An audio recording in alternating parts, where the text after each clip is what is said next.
né? Fizeram isso com o Bolsonaro, quando primeiro o conselheiro nacional, o conselheiro de segurança nacional veio ao Brasil e falou: Bolsonaro, fica na tua, se ficar falando bobagem, a casa vai cair. Aí depois veio o secretário de defesa, que hoje é secretário de guerra, né? O Lloyd Austin, né? Na época ele veio, mandou essa também, falou: ó, fica na tua, não fala nada não.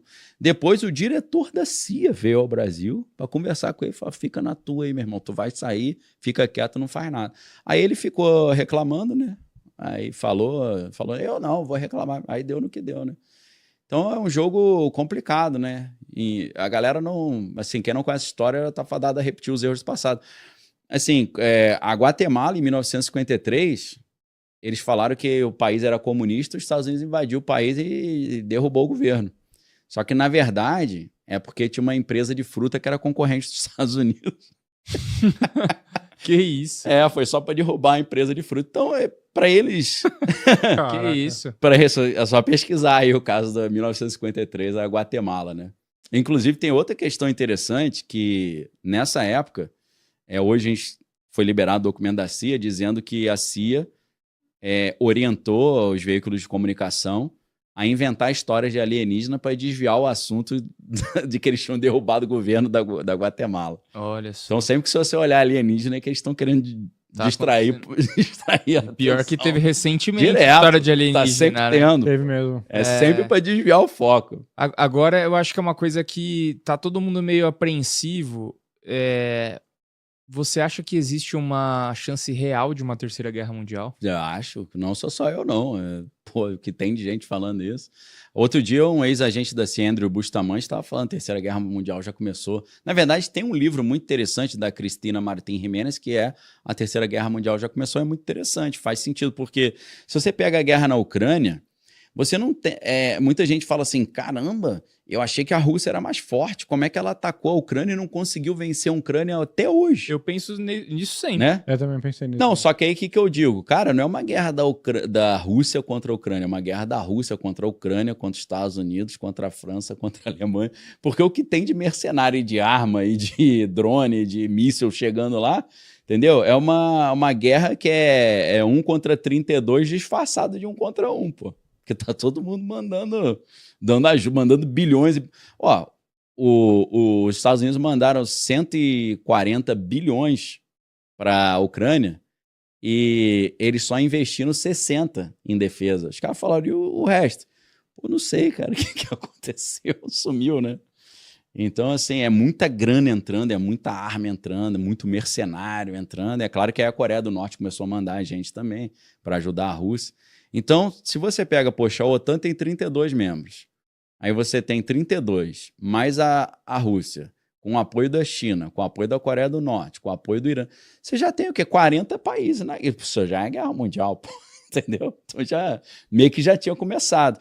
Aí agora, né, os Estados Unidos, junto com Israel, mataram lá o Ayatollah Khamenei. O que o Irã fez? O Irã atacou o Bahrein, Omã, Catar, Kuwait.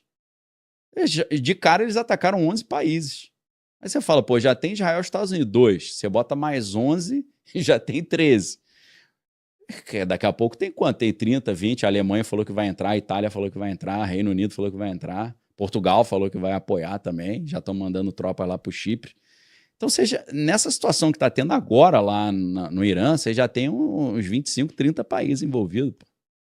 Aí, poxa, é claro que a gente tem 200, né, quase 200 países no mundo, mas já é uma guerra de proporções, não é mais regional, já é um negócio de proporção mundial já. Mas você acha que alguma das potências como Rússia ou China podem de alguma forma apoiar o Irã? Porque senão eu fico pensando assim, eu tô pensando de uma maneira muito simples, tá, gente? Tá.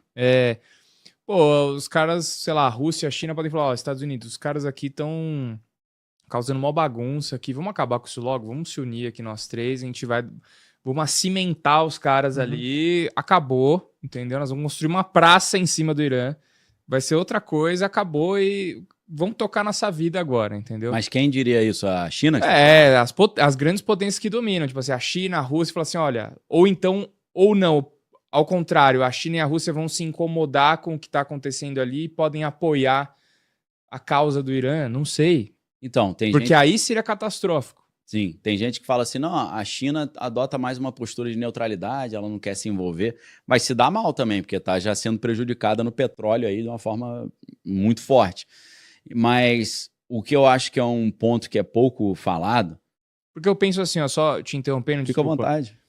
Pra virar uma guerra mundial, assim, que você fala assim, não, agora deu ruim, tem que entrar as grandes potências nucleares Sim, Juntos. no né? jogo. sim, Que depois, Uma contra a outra, na verdade. né, que seria a Rússia e China. sim. Então, a ideia aqui é o seguinte, nos anos 70, o Henry Kissinger, que era o secretário de Estado, ele montou uma estratégia para conter a União Soviética, principalmente a Rússia, que era o seguinte, vamos apoiar a China, vamos fortalecer a China, vamos fazer uma aliança com a China para que a China seja um amigo nosso freando o avanço soviético. E aí vem aquela visita do Richard Nixon à China, né?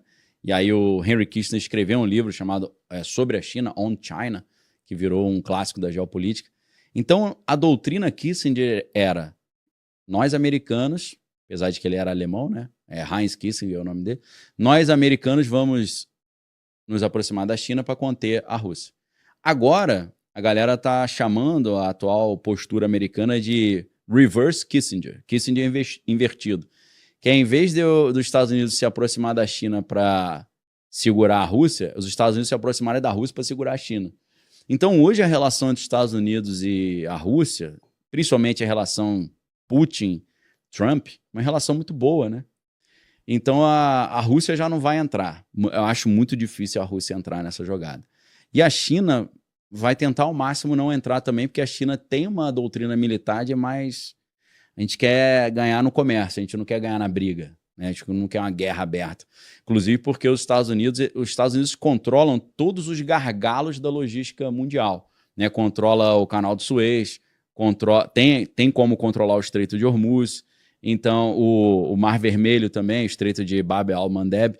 Então, se os Estados Unidos quiserem, né? Lembrando que a China ela importa muito petróleo e muita comida, você deixa a China sufocada. Você faz um bloqueio, tipo o que Napoleão tentou fazer com o bloqueio continental da Europa. Você faz um bloqueio naval contra a China, você destrói a China. Então a China sabe disso, das suas vulnerabilidades, por isso que ela está ali no sapatinho. Mas como é que essa guerra mundial provavelmente ela evoluiria? Na briga entre Estados Unidos e Israel com o Irã, nessa ideia dos iranianos de não vamos deixar barato, eles podem usar armas nucleares. E é isso que provavelmente eu creio que vai acontecer. Eu estou falando isso desde 2023. O que está no planejamento é esse conflito, e lembrando que Israel existe desde 1948, né? De 1948 até 2024, nunca tinha tido um confronto direto entre Israel e Irã. Isso é uma coisa, uma encrenca direta entre Israel e Irã, um negócio inédito, né? A primeira ofensiva foi em 2024, e aí em 2025 teve essa guerra dos 12 dias, né? Que os americanos mandaram aqueles bombardeiros B-2, né? Que é o Stealth, né? Que é tipo um triângulo, né? Parece uma aeronave alienígena que explodiram lá as usinas de enriquecimento de urânio e agora está tendo essa encrenca. Então, assim como Israel tem uma doutrina, né, que em hebraico eles chamam de Beretat Shimshon, que é a doutrina opção Sansão. O que é opção Sansão? Na Bíblia, o Sansão ele foi capturado pelos inimigos, os filisteus, foi cego, e fizeram uma festa para comemorar, né, a derrota de Sansão. E aí 3.000 pessoas lá do alto escalão dos filisteus se reuniram num palácio para ficar zombando dele. Só que aí ele falou com Deus, me dá aquela força que eu tinha de novo e tal. Deus falou, vai lá. E aí ele derrubou uma coluna principal do prédio e ele se matou, mas ele matou 3.000 líderes, né? Então a doutrina de Israel, chamada opção Sansão, é esse negócio. Se eu sentir que eu vou pro buraco, eu mando todo mundo pro buraco junto comigo. E não é só os países árabes, não. É mandar míssil pra tudo quanto é lado. Até pra Europa também. Tipo, não me ajudaram, vão se dar mal também. É claro que o Irã tem um negócio desse também. Mas aí você fala, mas o Irã não tem armas nucleares. Aí que entra a questão. O Irã, ele não precisa desenvolver a sua própria arma nuclear para ter. Tem gente que diz que o Paquistão, que tem arma nuclear, passou algumas pro Irã. Tem gente que diz que a China, que tem arma nuclear, passou algumas por Irã. Então existe uma teoria de que o Irã tem armas nucleares. E aí, se ele começar a usar essas armas nucleares ali para destruir os países em volta com esse argumento de que Dubai é neutra, mas mantém base americana, né? O Kuwait é neutro, mas mantém base americana. E o Irã fica numa posição privilegiada, porque enquanto do lado de cá do Golfo Pérsico, onde você tem os amigos dos Estados Unidos, é um deserto plano, o Irã são montanhas, né? Então eles escondem vários lançadores de míssil lá. Então, se eles começarem a mandar com força total mísseis para cima de Israel e para o Catar e para esses outros centros de produção de petróleo e gás natural, os americanos vão ter que mandar bomba nuclear para cima também. Aí o negócio vai ficando estranho. Porque quando a primeira nação usa a arma nuclear, aí você rasgou a diplomacia, aí ferrou. Aí começa a terra sem lei, aí vira Mad Max. Cara, mas acho que a maior preocupação é que qualquer bomba nuclear hoje é um estrago que ninguém consegue mensurar ali, porque, tipo assim...